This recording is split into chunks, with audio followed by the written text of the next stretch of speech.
Salam untuk kita semuanya, berjumpa lagi dengan saya di channel Aritela Tutorial, tempat kita untuk berbagi informasi seputar informasi pendidikan dan informasi guru, serta informasi lain yang ada hubungannya dengan pendidikan dan guru.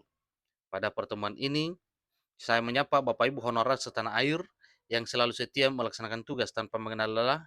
Saya yakin bahwa Bapak Ibu honorer selalu dalam keadaan sehat walafiat.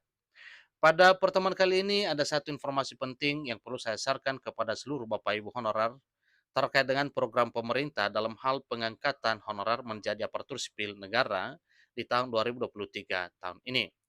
Nah, di sini sampaikan bahwa BKN keluarkan rumusan baru di mana tenaga honorer siap-siap untuk diangkat menjadi aparatur sipil negara di tahun 2023 tahun ini. Pertanyaannya, kapankah hal ini akan dicetuskan Bapak Ibu? Tentunya kita akan menunggu keputusan dari pemerintah. Nah, Bapak Ibu simak informasinya, jangan ketinggalan informasi Bapak Ibu.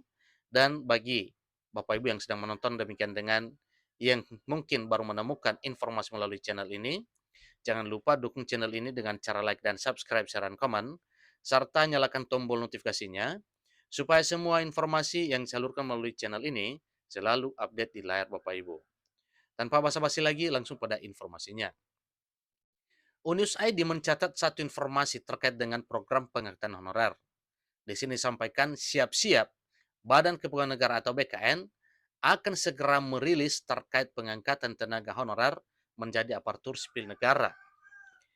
Diketahui tenaga honorer akan dihapuskan pada 28 November 2023 tahun ini. Jadi, maka dari itu, Badan Kepegawaian Negara atau BKN telah menyiapkan rumusan baru untuk mengangkat tenaga honorer menjadi ASN nantinya. Jadi bukan juga akan mengeluarkan database yang diharapkan nantinya akan menjadi acuan tenaga honorer diangkat menjadi ASN tanpa seleksi tes.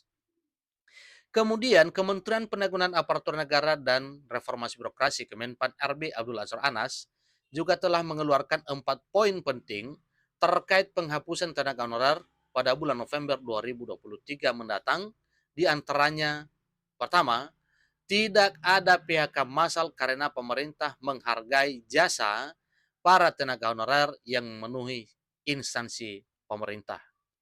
Jadi dalam hal ini benar-benar menghargai para honorer yang selama ini benar-benar membantu instansi pemerintah. Yang kedua, tidak akan ada tambahan beban fiskal di anggaran karena kemampuan ekonomi pemerintah daerah yang berbeda. Yang ketiga, menghindari terkaitnya penurunan pendapatan. Yang keempat, tidak akan ada penurunan pendapatan sesuai regulasi yang berlaku. Jadi perlu diketahui Bapak Ibu bahwa berdasarkan surat keputusan atau SK BKN nomor K 26 datar 30 garing 5 Romawi titik 47 datar 499 dijelaskan terkait tenaga honorer menjadi atau diangkat menjadi ASN di tahun 2023 tahun ini. Yang pertama, non-ASN berusia paling rendah 19 tahun dan maksimal 46 tahun pada 1 Januari 2006. Yang kedua, mempunyai masa kerja minimal 1 tahun. Dan jadi seiring dengan poin pertama Bapak Ibu, kalau terhitung mulai 1 Januari 2006, berarti sejak itulah dihitung apabila honorer baru. Tapi kalau honorer lama, tinggal perpanjangan saja.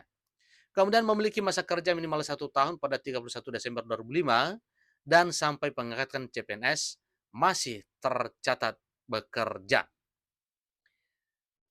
Kemudian, non-ASN memiliki penghasilan tidak dibiayai dari APBN atau APBD. Itu adalah syarat bagi honorer yang akan dibiayai namun tidak bekerja pada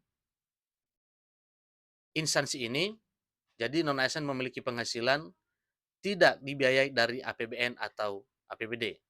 Jadi ini maksudnya Bapak Ibu, artinya sumber penghasilan atau gajinya bukan dari APBN atau APBD.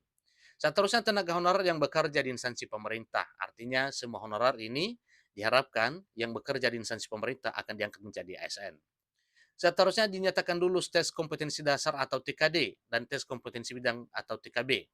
Berikutnya, memenuhi syarat lain yang ditentukan dalam perundang-undangan.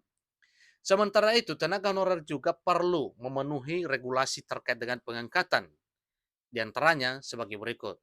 Pertama, tenaga honorer harus melengkapi data berkas administrasi dan diperiksa oleh pejabat pembina kepegawaian atau PPK yang ditunjuk untuk itu.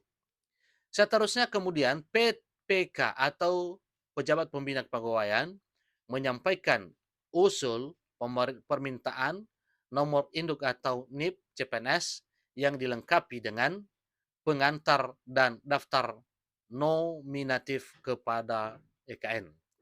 Jadi kemudian daftar nominatif itu dirangkap menjadi 5 beserta dengan lampirannya. Jadi itulah informasi Bapak Ibu terkait dengan hal ini. Semoga informasi ini bermanfaat bagi kita semuanya. Terima kasih.